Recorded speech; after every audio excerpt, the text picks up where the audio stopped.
The best practice.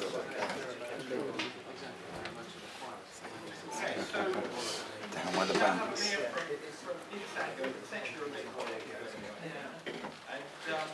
Well, what I like is this is Amir's own slide. I rather like it because it's downward bank price of Bitcoin. So over to you, Amir. Yeah, how are you doing? Nice to meet you all. Yeah, I don't have much faith in the finance industry. I think it's a bit of a sinking ship. And I don't think the change is going to come from within. It's like going to have to come from outside. And I'm going to present to you this new system which is really invigorating. And you know, we're not some flashy star, we're just hackers, we're technology people that are like infused with and like absolutely fascinated with technology, and this is, I think, one of the most interesting applications of technology. There have been a number of really cool technologies over the years, like BitTorrent, WikiLeaks, and Bitcoin is one of the culminations of the applications of a whole bunch of concepts that have come along. And you know, we're just hackers who are very much interested in these things. And yeah, what Bitcoin is really is the way you use it as a user is you have like a piece of software on your computer, and it has your Bitcoins on your computer, your wallet, and nobody else is able to touch those Bitcoins. Nobody else is able to tell you how to use those Bitcoins. You are in control of your entire financial infrastructure. You are essentially your own bank. And the most incredible thing is, for instance, myself, I've written my own Bitcoin client with my own Bitcoins that I've got, and I'm able to send Bitcoins to someone else on the internet, and it goes over an entire infrastructure which I have created as myself, as an individual on the internet. Because it is open source software, what that means is anybody can read how the code is written. And in the same way that someone can read French or Spanish or whatever language, I can read source code because I'm a programmer. And so I can actually read what is written, and I can see, actually, this is how it works. So this is a piece of software that actually came out 3 years ago and started off as an experiment. And I might be here explaining it to you today, and probably a large portion of you won't get it, but that's fine, because they laughed at Columbus, they laughed at Marconi, and they laughed at Gutenberg. So, and they also laughed at Alexander Graham Bell. Western Union said that the telephone is nothing more than a mere toy, and they refused to invest in it. And it's something that has experienced an immense amount of explosive growth. Like I said, we're not a flashy startup, we're just people, and this is an example of a piece of technology which has really risen from a community of people around the world who really like feel this, they really like look at this and they see something that this can bring to the whole world. You know, I can stand here and explain it's about digital money, but it's really so much more than that. You know, if you read the original white paper, Bitcoin is described as being a decentralized time-stamping system for contracts, and what you can do with it is so much more than is currently possible. It's just really unimaginable, like some of the things that are possible. So I think Bitcoin will always exist. Like, no matter what, it will always exist, because there will always be a class of transactions for which Bitcoin is only possible. So what can you actually do with Bitcoin now? Do I have the internet? Yeah. Cool.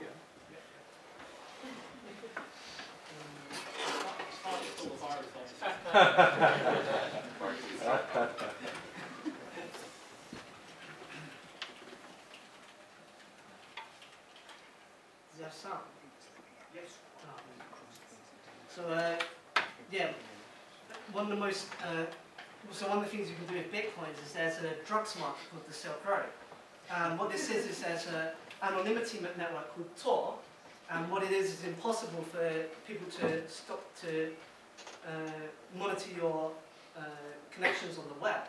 So you can actually set up websites which are totally anonymous, and there's a website which, using Bitcoin, as I said earlier, like no one can like stop you making whatever Bitcoin payments you want to make. There's this like online marketplace where people are actually able to order drugs from anywhere in the world and have them shipped anywhere else in the world. And last summer, this US senator came out. They prevent people from tracking the finances. Using real money, users purchase these bitcoins, which can be traded at roughly $9 to 1 Bitcoin and use them as proxy for real money when they buy things on Silk Road. It's an online form of money laundering used to disguise the source of the money and disguise who's both selling and buying our drugs. Once purchased, sellers are advised to ship their drugs in vacuum-sealed packs to make sure the packages aren't detected from the likes of drug-sniffing dogs and other narcotic surveillance techniques. The transactions are anonymous, secure, and untraceable, a lethal combination that makes the legal underground websites like Silk Road possible. Well, despite all their best efforts to stay under the radar, news media have begun to report on Silk Road just this week. And before it escalates any further, we're going to see that it is shut down and shut down. I owe DEA already, as soon as we were made aware of the site on Gawker late last week. The DEA has confirmed that they are aware of the site. And while they won't confirm or deny that an investigation is underway, from my years of experience, I bet my bottom dollar in this instance there is one underway. So that was like a year and a half ago, and like nothing happened, and nothing can happen, you know. And yeah, I even heard that there's. Or like another thing you can do is like make donations to politically subversive organizations. So yeah, last summer I think it was, the US Department of Justice put pressure on WikiLeaks, and within a single day had their MasterCard, their Visa. Oh.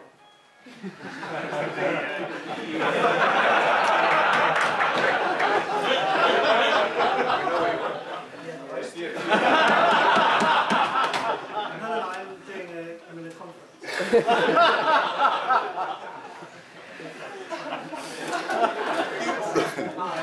Okay, so the Department of Justice had their PayPal, their Visa, their MasterCard, their Amazon, their Swiss bank, and their domain registrar shut down in a single day. The only form of payment they could accept was Bitcoins. There's also another guy who's working on a really interesting project where people can build 3D printers in their home, and 3D printers is a totally subversive technology by itself.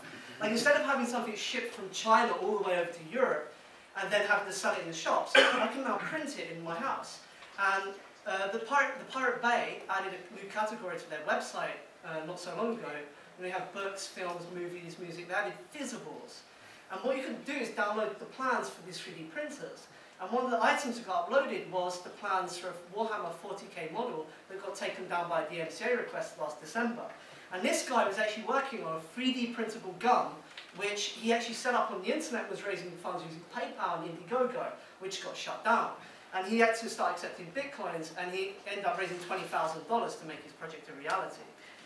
There's also, you can actually buy food with them. There's like a bunch of restaurants in Berlin, which, like when I was living in Berlin every day, we called it the Bitcoin bar, and we went every day and we were just buying food. And it was like a project for the whole Kiez, which is this whole street, for all these merchants to accept Bitcoin, and they're all really enthusiastic about it because it's like in the bohemian part of Berlin.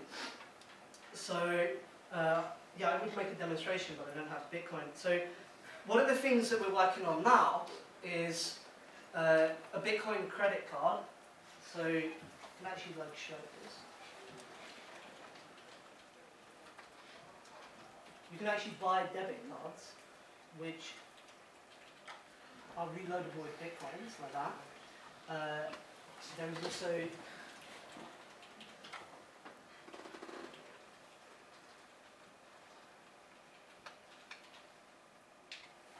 you can actually also get like a Bitcoin Cash. And what this is a physical manifestation of a digital currency. And you can actually like use them as coins to like make payments in everyday life. And so what it is the coin is like, if you irreversibly damage it, you can actually unlock the Bitcoin that's locked inside the physical coin. But there's like a lot of work that needs to be done. In China, there was an example, so there's like different types of virtual currency, type 1, type 2, type 3. And type 2 currencies you can only buy into the economy, whereas type 3 you can buy into and then sell to move out. So that's like, Bitcoin is a type 3. But in China there is this currency called QQ coin, where what happened was people were buying these, and then merchants started to actually accept this because there's a huge demand for virtual currencies in China. And so they started to develop this black market where people could actually sell QQ coins for real cash. And so that actually made it into a type-free currency, and the Chinese government had to come and shut it down. But the whole point about QQ coin was the currency was very flexible because there are a lot of infrastructure that was developed outside QQ coin on top of that. Now Bitcoin is a very early system. It's like a brick in a larger system of what is possible. And we still have to build a lot of that. And part of the question is like, how can we improve the liquidity by actually building a lot of this infrastructure? But then the other half of that is actually, if we improve the experience of Bitcoin, if we actually develop a lot of these things around it, a lot of that stuff will just naturally develop and we won't have to worry, So, I'm going to have to call time very shortly. So you'll make 5 or 10 questions. Yeah, okay. I'm sure there are many. The two things I cannot emphasize enough about Bitcoin really is it is a system which is based off of mathematics and cryptography, not laws and legislation. Because when you have a system which is based off of people and subject to the social fallibilities and failings of people, you have a system that is subject to corruption and failures. The other thing I cannot emphasize enough about Bitcoin, the second point, is it's decentralized. It's completely free from control. Nobody controls the infrastructure. And all of the amazing properties of the system evolve out of that property, that it's always running. There are no bank holidays, no closing times. It's international. There is no concept of borders. I have a friend in Iran who contributes enormously to the free software movement, but because of one attack by one politician and another politician, talking about the US embargo on Iran, he cannot participate in the global economy. That is incredibly unfair. And that is another example of corruption in finance. What is it when I'm in Amsterdam and I have $2,000, and to send that $2,000 to London, I have to pay 20% markup. That's like $400 just for moving money around. That's ridiculous. In the digital age, And there's no fees. There's a new privacy model. We'd like you to, your own time, mate. Oh yeah.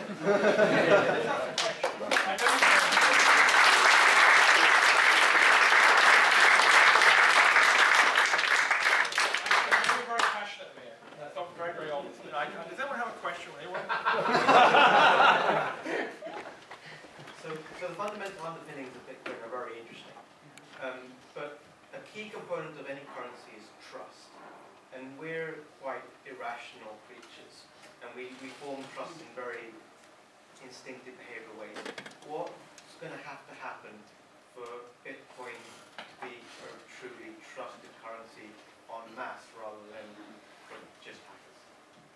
Well, I don't really need to say oh yeah, we need to do this and that, because there's already an economy that's working. It's the biggest, I think, virtual currency in existence, It's people are actually using it. I was going through my list, but I didn't actually get to finish my list of what you can buy with Bitcoins.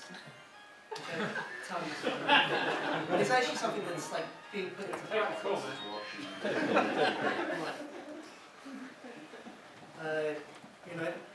There's as I said, there's a whole class of transactions for which only Bitcoin can exist, and it's an enormous imperative for people who drive to use Bitcoin. Okay, let's take another one. Sorry. Can I be a millionaire overnight?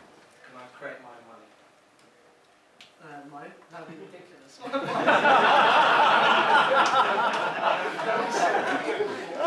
talk about Bitcoin being completely decentralized. Where does the supply come from? Mathematics. I don't understand that. Well, okay, I can explain how Bitcoin works, right? Explain where they come from. It's not the same thing. Well, it is. It's tied into the infrastructure and how Bitcoin actually works. It's I've kind got of a people who. at home. If it's mathematics, I can just put loads of numbers in. Right, but the underpinning of the infrastructure for securing the network is tied into how the new supply comes into the network. Yeah, I don't know how to do that.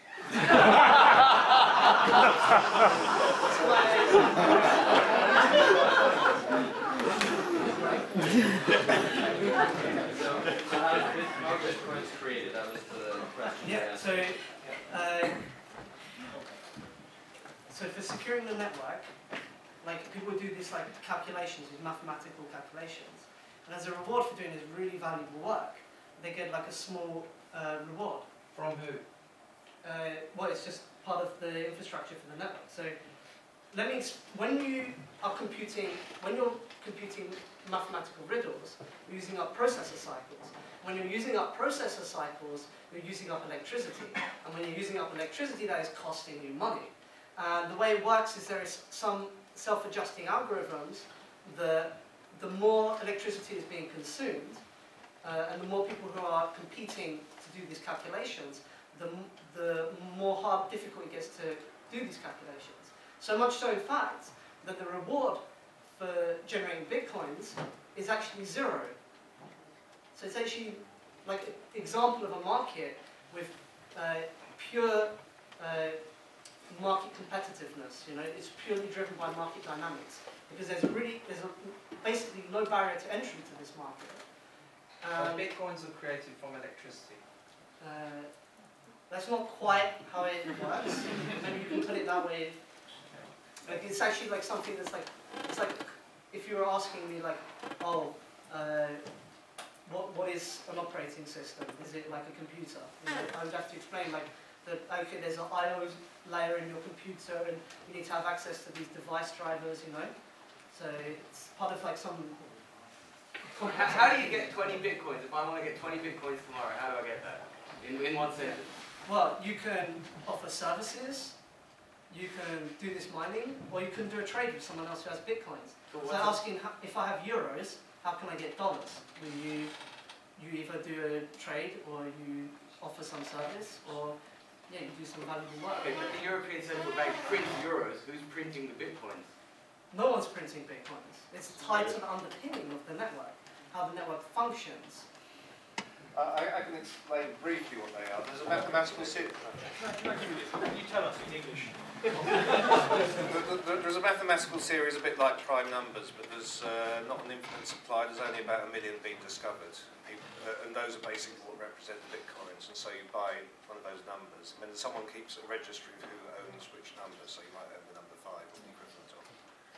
So, so how do you create an exchange rate?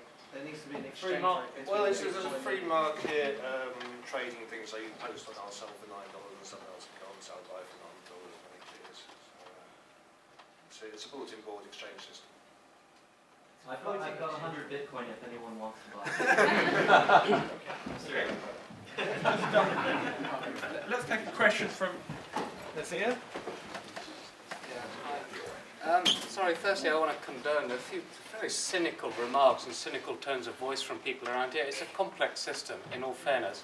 I don't necessarily agree with it, but it is very complex, and I suggest you go and read about it on Wikipedia if you really want to learn about it. The issue with Bitcoin is that it fundamentally right now relies on exchange into fiat currency, right? Everything eventually turns up in real money somewhere. All the exchanges, all the major exchanges, even your own, I guarantee, somewhere underlying it has an exchange into real money. And a lot of it is actually, the trade in Bitcoin actually revolves around people gambling, just as they do on the currency markets today, in terms of the valuation, because it is uncontrolled, because it is unaffected by economic variables, and so people are trying to suss out how to game it. The largest exchange in the world, Mt. Gox, which controls about 76% of Bitcoin currency trading, is all gambling at the moment, right? So it's almost like a gaming currency. I see lots of potential for it, but I don't think it's quite there yet. And I think the fact that it's also finite also ensures that there's, you know, the gaming that you can do around the Bitcoin universe is quite extreme. A lot of people have played with it. I think like a large portion of the financial industry is based on gambling and gaming. Like it is, but you condemned the financial industry, and Bitcoin is actually an extreme example of that, in essence. I don't think so. Like I travelled to Amsterdam, to London, to Warsaw, to Prague, you know, to Barcelona. I never once, Rio de Janeiro, and I never once paid money to money changers. Like I was able to change my money without paying any fees whatsoever. Yeah, but you can do that in real currency as well, in all fairness. There's plenty of services out there that you can do it for pretty much next to zero. And in fact, Bitcoin encompasses the spread, which incorporates the change back into real currency. I guarantee you, on the major exchanges, your Bitcoin spread, or the price you buy and sell at, incorporates the exchange rate back into US dollars or sterling or euros anyway. So the cost of transaction is always there. Finding people and doing trades with them. You cannot do that with yen, because if I have like a bunch of yen in my pocket, and I say to you, oh yeah, do you want to like trade some my yen for British pounds? You'd be like, why would I want this? I'm not going to Japan anytime soon. But like Bitcoin is actually something that anyone anywhere in the world can actually use right now. And so it actually does make sense to have people in every city who are actually exchanging Bitcoins. And it's not some hypothetical thing, it's something that's happening now. And something that I've actually been using like for months. No, I agree with you, there's potential, but that's basically just giving an explanation of a credit card, right? No, it's not a credit card, because a credit card you pay fees. But I'm saying that I'm able to change money without paying any fees. No, you do pay fees. Okay, Sorry. I'm just going to call that one. You can fight about that one afterwards. I'm not fighting, I'm just pointing out that you do pay fees on it. Should we just take, we're running over a little here, so I'll just take maybe one more.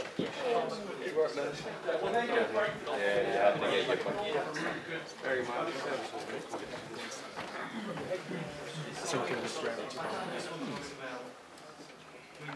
It's pretty clear that nobody wants bitcoins or dollars, no matter anything, currency-wise, for its own sake. I mean, unless you're a bit rich, you want to use it for something.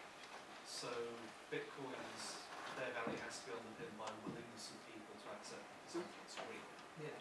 Somewhere in the world. I mean, I'm just looking here. Apparently, I can buy and sell anything in Finland with it, and it's perfectly legal. What do you think the relationship is between Bitcoin's value and the footprint of places where you can actually spend them? Because at some point there is going to be a crackdown where the governments say you can't take these, and we'll check and we'll fine you, put you in jail. I mean, there are already quite strict constraints on how you can use semi-anonymous debit and credit cards, although they do exist. So, what do you think that relation to that footprint and the use of bitcoins is going to be, and particularly how that would compare to cash and other forms of semi-anonymous payments? So here you have like a currency which started out from $0, and there's like an example of somebody bought pizza for like 30,000 bitcoins, and now each bitcoin is worth like $10. The reason is a lot of these people who are like technological people, they look at this system and they actually see like, wow, this has like massive potential. And so they really get enthusiastic about it, and they like really like get involved in it. There's like a lot of people who are like actually building Bitcoin businesses, even though they're not making anything, they're losing money, because they understand the potential that a system can bring like this to the whole of society. Like, imagine that you could actually fund mesh networks using a currency. You can actually incentivize the development of mesh networks which don't require the need to have ISPs, or you can create publicly funded infrastructure without needing a central authority. There's so many things that are possible. You can actually create contracts where you have like a group of funds which are owned by several people, and to actually send those funds out needs the total consent of all of those people involved, and that's something that's mathematically based, not something that's based off of legal contracts, which is a very fallible thing. And it only gets more and more deeper the more further along you go. Okay, that's really, really interesting. Thank you very, very much.